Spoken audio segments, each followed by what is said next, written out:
Sanjay Singh sir, क्या आपको इत्तला मिल गई है, आपको इजाजत दे दी गई है लखीमपुर जाने की? जी हाँ, 50 घंटे के बाद अब जो है वो पुलिस के सुरक्षा घेरे में मुझे ले जाया जा रहा है। किसान जो मारे गए हैं उनके पीड़ित परिवारों से मिलने के लिए।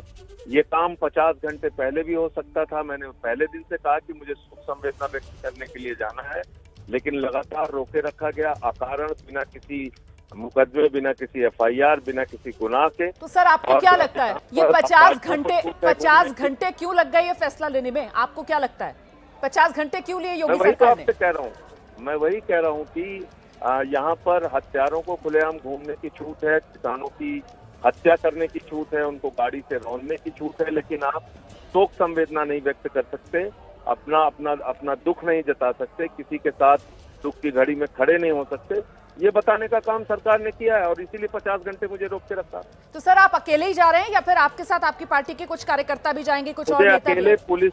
मुझे अकेले पुलिस के सुरक्षा घेरे में ले जाया जा रहा है। अकेले हूं मैं, और जो हमारे बाकी साथी लखीमपुर में हैं, पंजाब के leader of opposition Harpal Singh Cheema ji, Raghav Chadha जो हमारे दिल्ली के विधायक हैं, उनके साथ कुलतार सिंह जी हैं, अमरजीत सिंह जी हैं, बलजिंदर कौर हैं, और एक एमएलए हैं हमारे प्रदेश अध्यक्ष अजीत सिंह जी हैं।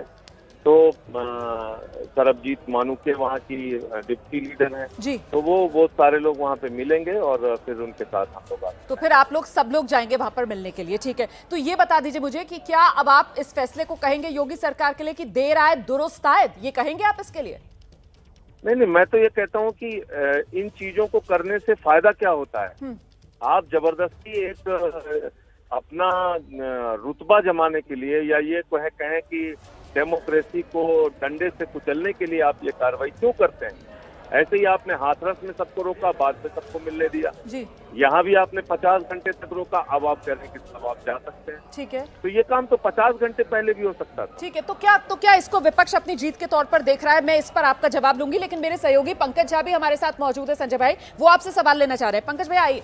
संजय जी, आपको मेरी आवाज मिल रही होगी। यूपी सरकार का ये तर्क था कि जब आप पहले जाना चाहते थे वहां थोड़ा सा इमोशनली सरचार्ज मामला था, कानून व्यवस्था की स्थिति खराब हो सकती थी, किसानों की डेड बॉडी रखी हुई थी, इसीलिए वो जाने नहीं देना चाह रहे थे। क्या कहते हैं आप? पंकज जी, जो माहौल खराब हुआ, जो स्थिति बिगड़ी, वो तो गृह राज्य मंत्री के बयान के बाद और लगातार जिस तरह से वो उकसा रहे थे, लोगों को भड़काऊ भाषण दे रहे थे, उसके कारण से बिगड़ी।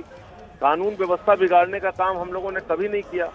1-1 लाख लोगों का आंदोलन किया, फिर भी कभी एक कंकड़ नहीं चला। तो हम लोग तो हमेशा शांतिपूर्ण ढंग से अपनी बात कहने में, डेमोक्रेसी में यकीन रखते हैं। नहीं, सरकार का ये मानना था ना कि एक बार अंतिम संस्कार हो जाए तब आप जाएं, पीड़ित परिवार से मिले, कोई हर्ज नहीं। ये उनका यूपी सरकार का कहना है, ये मैं कह रहा हूं आपसे। तो ये उनका अपना तर्क हो सकता है। मैं तो आपसे ये कह रहा हूँ कि जो लोग हिंसा कराते हैं, हत्या कराते हैं, माहौल बिगाड़ते हैं, उनके साथ कुछ नहीं होता, और हम जैसे लोग जो शोक संवेदना व्यक्त करना चाहते हैं उनके लिए मुसीबत होती है। उनके लिए सारे कानून हैं, उनके लिए सारे नियम। 50 घंटे आपने इस काम में क्यों लगा दिया? चलिए ठीक है संजय जी, लेने में 50 घंटे क्या इसका मतलब क्या है, मुझे समझ में नहीं आया। ठीक है संजय जी, आप लखीमपुर के लिए निकलें। जी बिल्कुल, मैं बस ये इतना जानना चाह रही थी और संजय जी कि क्या इसको आप विपक्ष की मजबूती के तौर पर देख रहे हैं, या आपको लगता है कि बैकफुट पर आई है योगी सरकार? अच्छा, संपर्क हमारा कट गया है फिलहाल संजय सिंह से।